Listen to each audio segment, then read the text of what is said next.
Crash course! Yeah, I love crash courses. They're probably getting old by now. I'm Danny Thompson, your host. With me as always, my PIC, Brennan Coniglio. Meow. Hey guys, welcome. How you doing? Thank you for having me on the show today.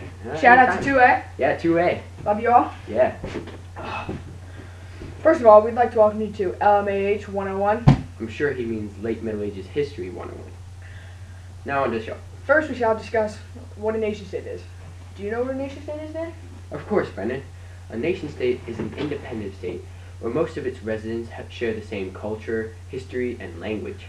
The four major nation states were England, France, Spain, and Russia. Sweet. One of the most influential nation states was England, correct? Yeah, England was conquered in the Norman Conquest by William the Conqueror. Sure is a lot of conquering, isn't it, Brennan? Yes, sir, it is. Woohoo! He seized control of England by winning the Battle of Hastings in 1066. The ruler who followed him was Henry II. Henry II married Eleanor, who was from France, and she had a lot of land and power. Is that all he did? Get married to a random girl from France? No, not only did he get married to the lady from France and gain a lot of land, he also established common law in England. That's fantastic. After Henry II came Richard the Lionhearted. He is most famous for being the hero in the Third Crusade. Yes, sir, he was, and following his reign was his brother John. John was not very well liked, and that was because he lost a whole bunch of land. Even though he messed up, he reluctantly signed the Magna Carta in 1215. The Magna Carta limited the power of the monarch and led to the creation of the Parliament under Edward I. The government of England under these new rulers gradually changed from a feudal system to a monarchy with one king. The English were also involved in a war with France. It was called the 100-Year War. It lasted from 1337 to 1453. Let's go. Fight for England! I fight for France and I shall kill you! I'm getting an early lead. Oh no, he's fighting back! He's fighting back! Oh my god! Ah! Oh. Yeah, how do you feel? That's one for all my French people in the class. Yeah, England ended up losing the battle. Ooh. The victory sent France into a reign of power in Europe. Joan of Arc was a vital part in the 100 Years' War for France. What did she do? Well, you see, England had an early edge on France, like I did in that little battle right there, until Joan of Arc heard a calling from God to attack England. That's interesting. So she was basically the unifying force for France. Yes, exactly. But before the war started, Hugh Capet established the French throne. He did that in Paris. He established the Capetian dynasty, or I'm not completely sure of the pronunciation of that, but that helped him gain control of France. And the first ruler under this new leadership was Louis VII. What was Louis VII famous for? He established the Parliament of Paris. Then came Philip II, right? That's correct. Now, he is famous for creating the bailiff system and collecting a whole bunch of taxes. The next ruler was Philip IV. A lot of Philips in France, eh? Yeah. Ooh. He established the States General for government. For the government. Yeah, the government in France was a monarchy, but his power was limited by the Parliament of Paris. The Parliament included the Supreme Court of France and took taxes from citizens. The first Parliament was established under Charles VII. The religion of both England and France were Christianity. The next nation state was Spain. The two main leaders of Spain were King Ferdinand and Queen Isabella. The two of them united Spain under Catholicism. To unify with Catholicism, the Spanish reformed the Reconquista, which attempted to expel Jews and Moors from their homeland. Moors are Spanish Muslims. They also had the Inquisition, where they found heretics and tortured them. What is a heretic? Someone who doesn't have the same belief as a certain group, in this case the Catholics. Oh, a couple of rulers after the king and queen came King Charles V. Charles V expanded the Spanish Empire to the Western Hemisphere, to the Americas and stuff. The final major nation state was Russia. They were led by Ivan the Great at first. Before he took over Russia, they were controlled by the Mongols. The Mongols' army was very powerful, and they took control of Russia, China, and some Muslim states in southwestern Asia. This started the Mongol Empire. This is where Russia comes into play. Ivan the Great ended the Mongols' rule of Russia. Seriously? Yes, after he kicked the Mongols out, he was named the ruler of Russia. As ruler, he expanded Russia's nation and centralized their power. The leader under the Russian government was called the Tsar. Z-Z-A-R. Yeah, tough.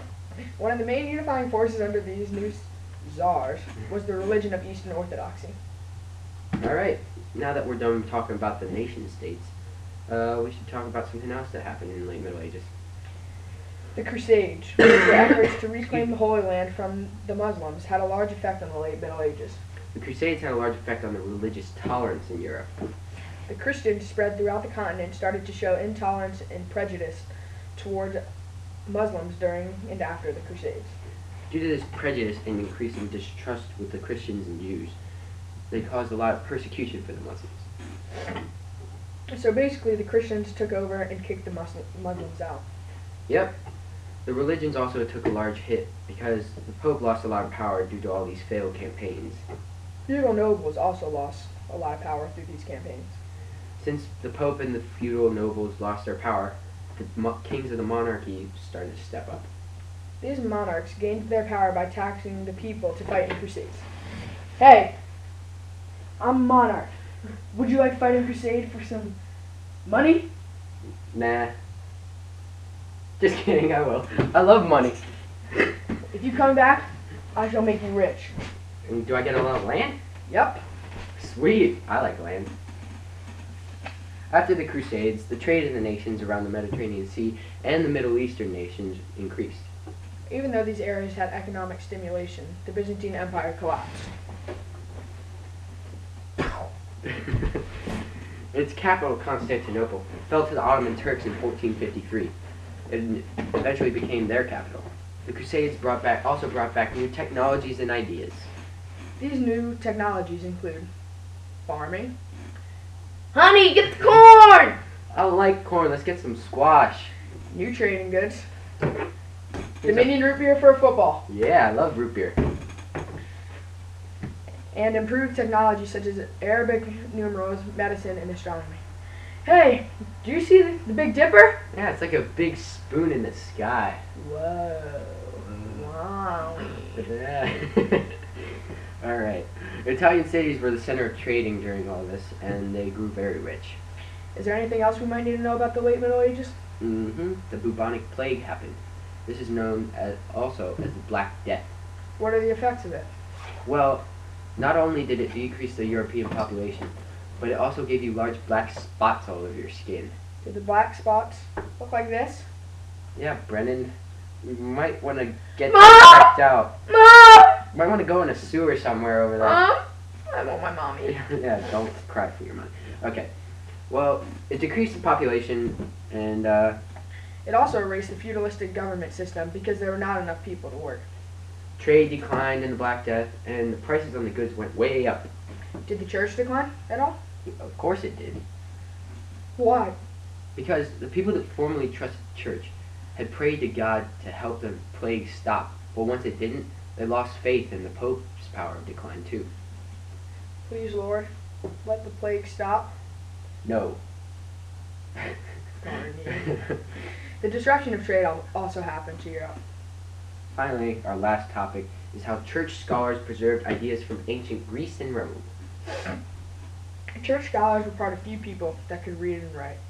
All of their work was done in monasteries and translated in Latin. That's right. All these things led to new ideas that eventually became part of the Renaissance, like universities. Hey, you want to go to college? Yeah. Too bad you're not smart enough. Alright, I'm not. Alright, that does it for our show today. Everyone have a good rest of your day. Thank you to all that stopped by and watched. And thank you to my partner. And one last thing. Go Jets! Yeah, boy!